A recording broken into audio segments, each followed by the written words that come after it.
I love answering your questions, and in this video, I'm going to be doing just that, answering viewers' questions. Don't turn away, because all of that starts right now.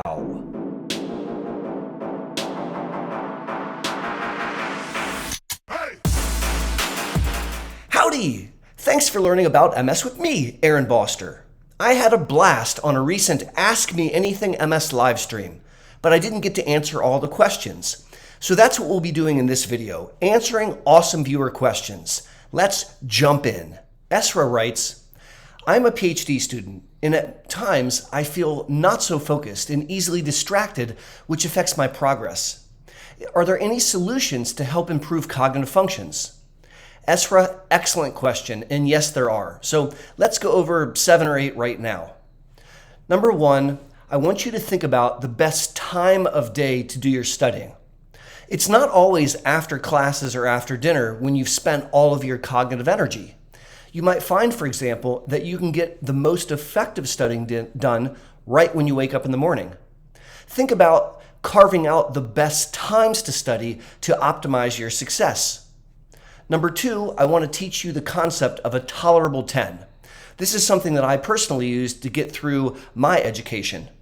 Sometimes it is daunting and overwhelming to imagine everything that we have to learn or everything that we have to write or read. It makes it better if you can knock out 10 minutes. It's called a tolerable 10. You can study for 10 minutes. Quite literally, set an alarm on your phone, study for 10 minutes, and when you're done, get up and go do something else.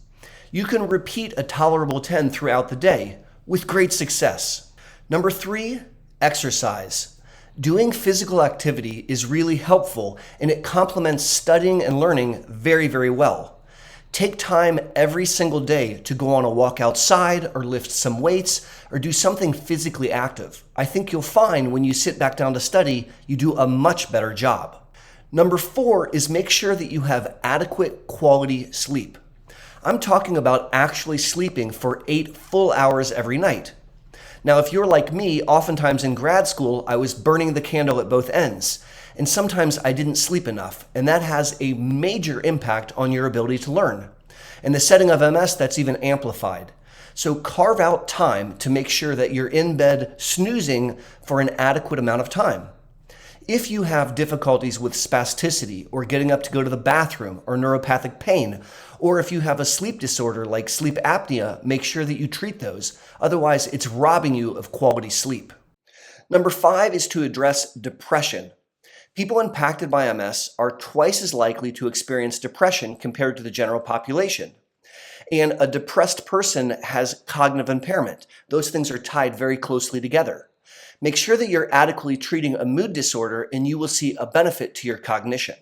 Number 6 is to avoid polypharmacy. Sometimes in the setting of MS, the doctor will give you a medicine for this and a medicine for that. And sometimes those medicines have side effects. Look carefully at your medication list. And if you're on things that have side effects that can cause cog fog, talk to your doctor about coming off of them. Always ask your doctor, is there anything on my med list that we can remove or cut back? Number 7 is to consider a stimulant medication.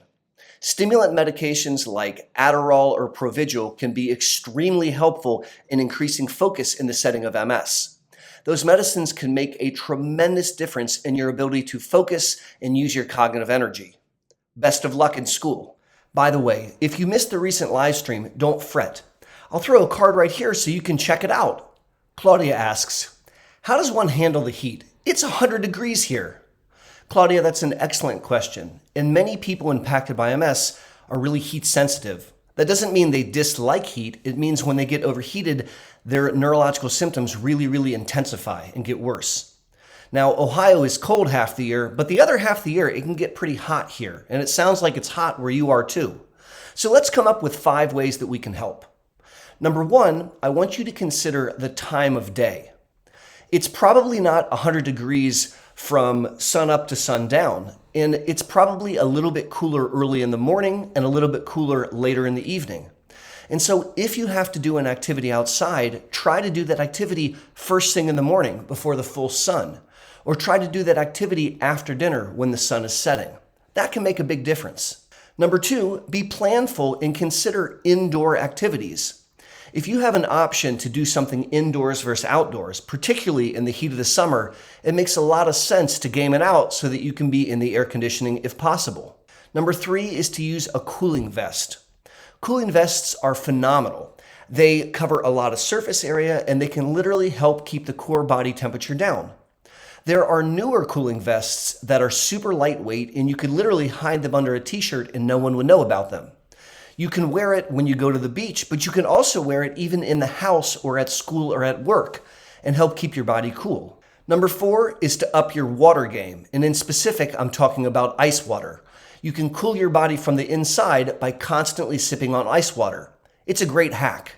And number 5 is to talk to your neurologist about taking the medicine Ampera, or 4-aminopyridine. This medicine isn't for everyone, and so obviously we have to talk to our doctor about it. But for patients that respond, it literally buttresses you against heat sensitivity. If you're not familiar with Ampera, I've made several videos on the channel about it, so I'll throw a card up here so you can learn more. Great question, Claudia. Stay cool. Real quick before we go on, would you do me a favor? If you like this video, would you give it a thumbs up? Also, if you haven't yet subscribed to the channel, please consider doing so. Thank you! Farah writes, I've been on Avonex for 2 years, and now I'm on Betaseron, and I don't feel good. What do I do? Farah, this is an excellent opportunity for you to have a conversation with your MS neurologist. Taking an MS medicine is not easy. Jabbing yourself with a needle is not easy. And having flu-like symptoms from the interferons is not easy. And there's no shame in that game. I recommend that you talk to your neurologist and explain that it's really hard to tolerate these medicines and that they're kind of making you feel yucky. Fortunately, there's a lot of other options, and I think through a conversation with your neurologist, you can find something that you tolerate better. Great question. The most impactful thing you could do to help this channel grow is to watch another video. So please click the video that's on your screen right now. And until my next Monday morning vid or my next live stream, or even better yet, the next time I see you at the Boster Center for MS, this is Aaron Boster saying be safe and take care.